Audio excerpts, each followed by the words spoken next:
Legendary director Shakti Samant presents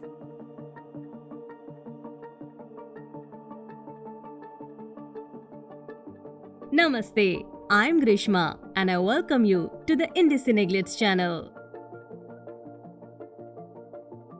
Based on the short story Hinged Kochuri by renowned author Bibhuti Bhushan Bandhopadhyay, the movie opens in a small village called Madhopur in West Bengal, where a woman named Pushpa used to live with her husband. After years of marriage, when they fail to bear a child, her husband blames it all on Pushpa, remarries, and makes her a housemaid. But later, at the insistence of his second wife, he throws her out of the house.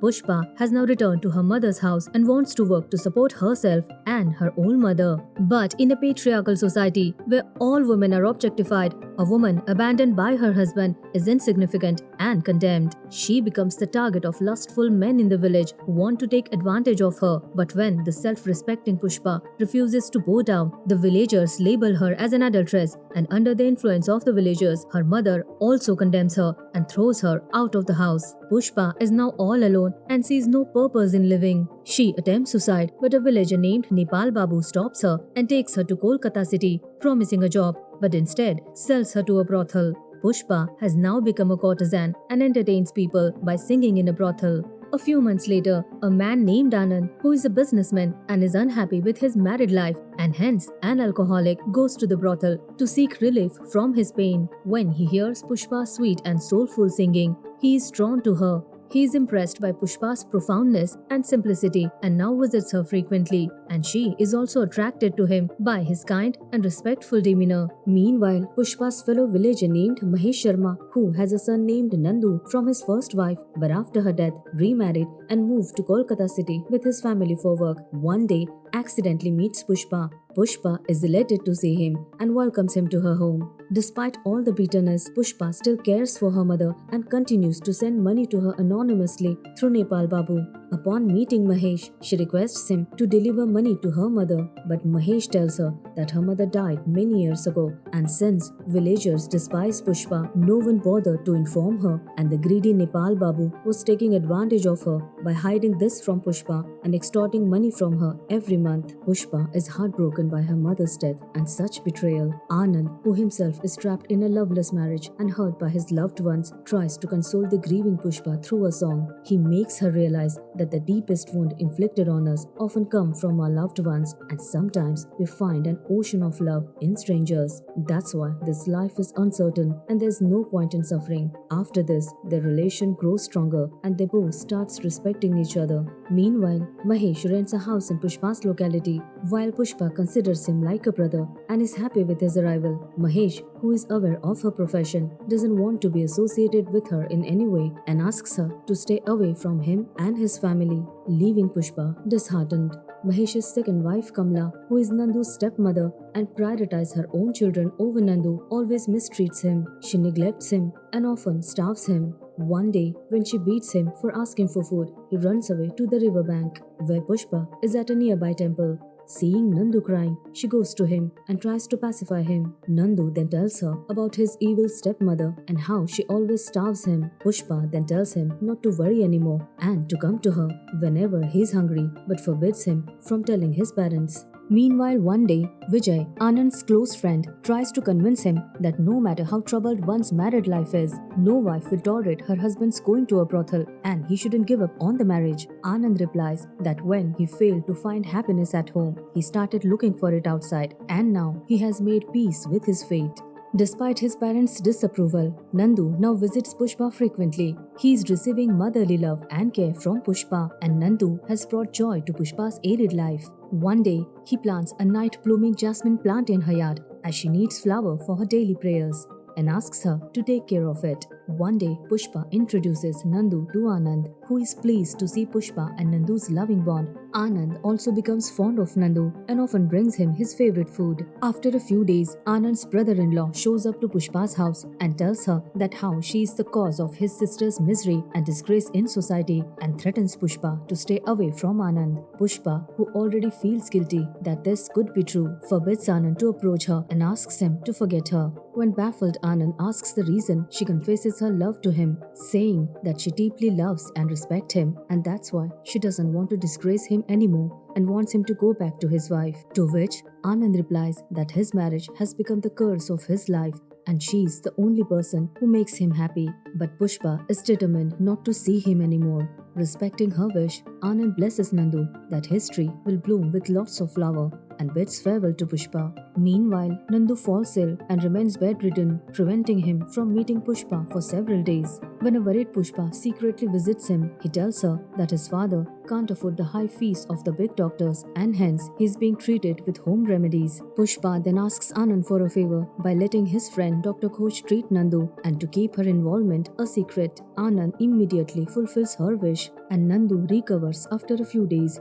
Unaware of this, Mahesh wonders why the doctor didn't charge a single penny from him. A few months later, Mahesh is set to return to his village permanently with his family and their departure day is confirmed. One day, he spots Pushpa with Dr. Ghosh. When he overhears their conversation, the secret of Pushpa bearing the expenses of Nandu's treatment is revealed to him. Grateful, he thanks Pushpa profusely, apologizes for misunderstanding her, and gifts her a sari.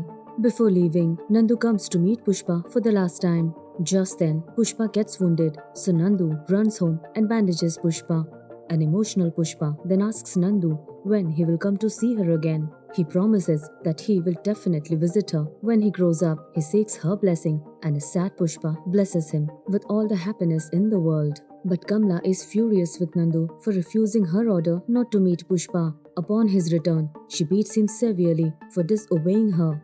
Unable to bear this, Pushpa runs to Kamla and begs her not to hurt him anymore. Kamla then warns her that they don't want to have any kind of relationship with a woman of her character and threatens to stay away from Nandu. Pushpa then asks Nandu to obey his mother and not to see her anymore and walks away. A heartbroken Pushpa then breaks down in tears at Nandu's jasmine plant. After a few years, Nandu grows up. He is now an engineer and has recently shifted to the city of Kolkata with his wife and baby. He still misses Pushpa and starts searching for her as soon as he moves there. He manages to locate her house where he had planted a night blooming jasmine tree, which is now blooming with lots of flowers. He rents a house near her house, but Pushpa is nowhere to be found. Upon inquiry, he learns that Pushpa had left the house many years ago and no one knows her whereabouts. Anand, who has also grown old, left his wife many years ago and still lives alone. He has not been able to forget Pushpa and still loves her. One day, he accidentally bumps into Pushpa in a men's abode where Pushpa works as a maid. He's shocked to see Pushpa's bad condition but is happy to be reunited with her. He confesses his love for her again and says that her love has kept him strong through all the difficulties. Aged Pushpa is also happy to meet him and says that at least she is doing a dignified job as a maid there. Apart from maid duties, her job is also to take care of the sick people in their ward. One day, Pushpa is shocked to see a patient. It was her husband who threw Pushpa out of the house and later his second wife also committed suicide. In vicissitudes of fate, he has gone blind now and has no one left in the world, hence dependent on strangers around him. After a few days, he dies a sad lonely death, making Pushpa feel the end of a vicious cycle of her life. Meanwhile, one day, when Nandu's son is unwell, he calls Dr. Ghosh to his house. Nandu then reminds him that he too was cured by him in his childhood. The doctor is happy to see Nandu and treats his son. A few days later, when Anand goes to meet his friend Dr. Ghosh, he finds Nandu there. Both are happy to meet each other. Nandu then asks him about Pushpa and tells him that he is desperate to meet her. Anand then takes him to her. While Nandu was unable to recognize her due to her poor condition and old age, Pushpa recognizes him and is happy to see him after so many years. But then Pushpa's impatient employer insults her in front of everyone for delaying work and abuses her about her previous occupation. Enraged Nandu and Anand stands up for her and her honor. Anand then asks Nandu to repay her maternal debt by freeing Pushpa from such a humiliating life and taking care of her. When Pushpa hesitates, Nandu insists to her that she was the only source of maternal love in his life that he longed for, and now he never wants to lose her again and asks her to come with him, to which she agrees. Anand shed tears of joy seeing that Pushpa finally got what she was yearning for. Pushpa then expresses her gratitude towards Anand and thanks him for everything. She asks him for his one last favor, his blessing, and bids him farewell with tears. It was the day of Durga Puja, when people bring home the idols of goddess Durga to worship, and Nandu also taking his mother to his home. And with this, the movie ends. So this was our favorite movie of the day. Do tell us your opinion in the comment section. And don't forget to like, share and subscribe our channel. Take care.